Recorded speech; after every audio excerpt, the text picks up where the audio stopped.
Nelayan di sini punya wilayah menangkap udangnya masing-masing. Menandai lokasinya pun berdasar perkiraan jarak dari bibir pantai saja. Kita udah mulai tebar pukatnya, jadi pukatnya ini lumayan panjang, kurang lebih 58 meter, tapi kalau lebarnya sih ini hanya 1,5. Dan kita untuk tebarnya pun nggak sembarangan, kita harus menghadang arus, karena memang udang itu berenangnya melawan arus, jadi ketika udang berenang, terus nanti dia akan tersangkut di pukat yang udah kita tebar. Semoga banyak hasilnya.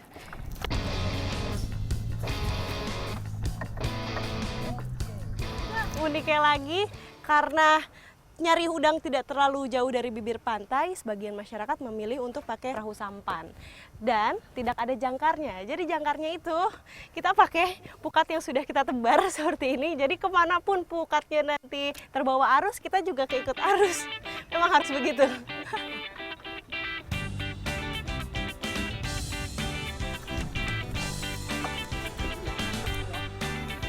Diambil semua tuh. Ayo Bang. Nah, selama nunggu 15 menit tadi udah banyak-banyak ngobrol, sekarang giliran pukatnya kita tarik nih. Udah banyak belum, Bang?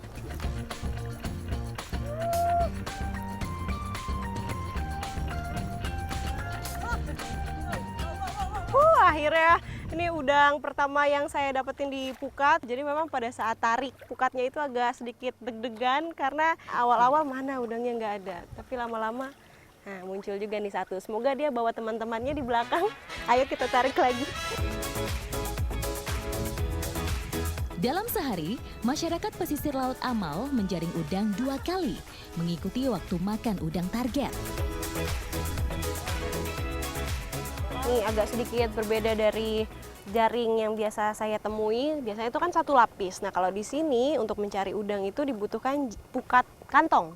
Nah, kalau disebutnya di sini pukat kantong. Jadi bentuknya itu dia di sini ada berlapis-lapis. Nih. Jadi pertama ada jaring yang di luar, keduanya di dalam, ketiganya di belakang sini. Tuh. Jadi ada banyak lapis. Tapi karena biasanya itu mencapai bisa berlapis-lapis ya 100. Bisa 100 lapis juga kata Abang untuk mencari udang supaya lebih banyak. Tapi ini yang kita pakai hanya 3 lapis saja. Jaring berlapis berfungsi menahan target yang cukup besar agar tidak lolos.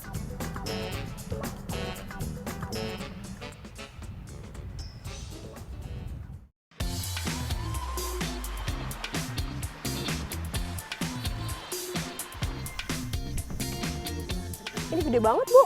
Iya. Gak apa-apa dimasak juga ya? Berbeda dengan sebelumnya, ini saya sama Ibu bukan mau mengolah masakan, tapi kita mau membuat satu pemanfaatan dari limbah-limbah udang karena saking banyaknya di Tarakan, membuat sebagian masyarakat memanfaatkan limbah-limbahnya. Pada musimnya, hasil tangkapan lebih banyak dan beragam. Sebagian diolah kering seperti ini agar bernilai ekonomi lebih tinggi.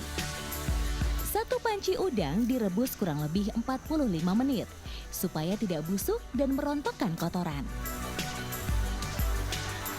Asapnya udah mulai ya, Bu ya? Wow!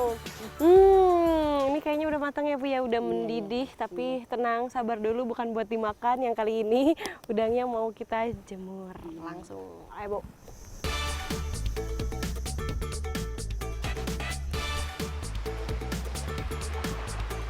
Mengambilnya harus hati-hati, sebab duri udang yang tajam akan melukai tangan. Jika dipegang saat hidup, bisa menyebabkan panas dingin.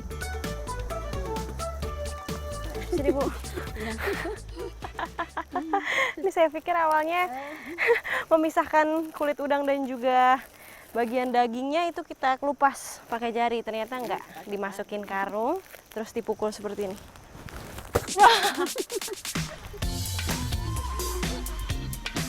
Ini cara paling efektif. Kita pun tak perlu khawatir resiko terkena duri.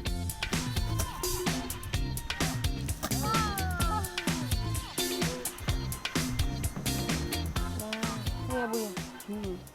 Oh, ini barusan beberapa kali coba saya apa Bu namanya kalau di sini? Sampah. Kalau kata ibu di sini sampah. Ini udah mulai kepisah kelihatan.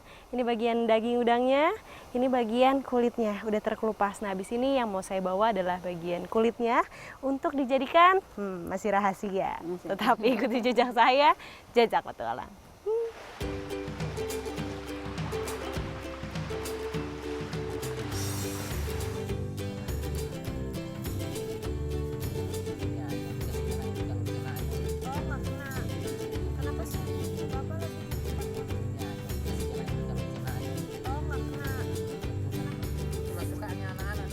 Nah, ini setelah sudah disampah, akhirnya halus, sudah terpisah juga dari dagingnya. Nah, ini kulitnya itu sekarang dimanfaatkan sama masyarakat untuk dijadikan pupuk. Nah, ini yang saya pegang sudah menjadi pupuk, jadi nggak dicampur apapun, hanya kulit udang halus saja, udah bisa bermanfaat bagi tanaman-tanaman di sini. Jadi masyarakat lebih memilih untuk menggunakan hasil limbah loh dibandingkan pupuk-pupuk yang sudah berbahan dasar kimia ya Pak ya. Kalau ini kan masih alami.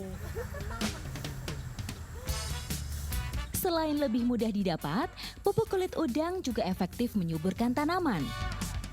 Dibandingkan pupuk kimia yang justru membuat tanaman menjadi kuning dan bercak-bercak.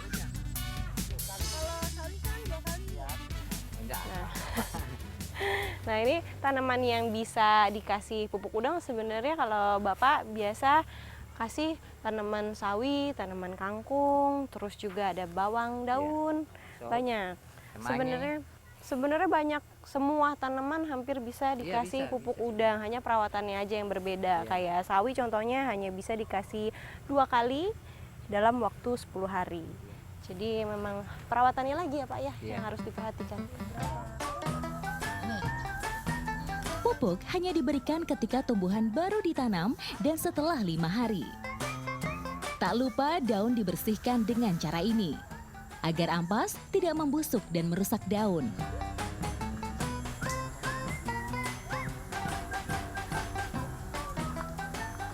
Nah, ini salah satu contoh hasil dari pemakaian pupuk udang. Ini ada tanaman sawi.